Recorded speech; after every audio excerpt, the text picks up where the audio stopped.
新北市对日开始替市长者和庇护工场员工做疫苗，希望量早注射早一日登到正常生活。不过庇护工场表示讲，虽然已经降做自己境界啊，不过这生理犹原是灰灰啊，无啥人气。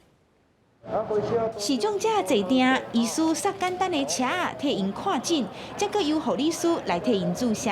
阿东病院这运站的连通道变做是临时注射站，列伫咧第5类视障者朋友讲，总算等到因注射。然后是我们的那些工会协会去争取，才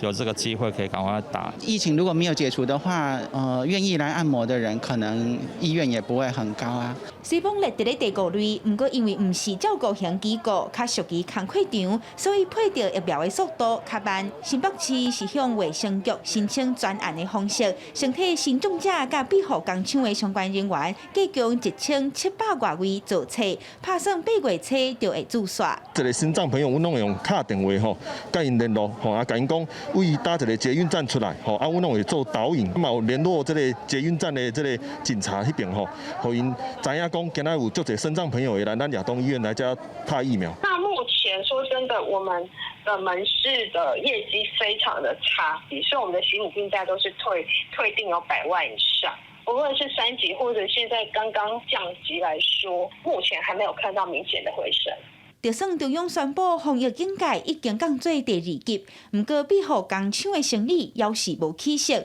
众人拢希望要是爱紧做到疫苗，量早恢复正常生活。记者阿敏珍、林学凯，新北报道。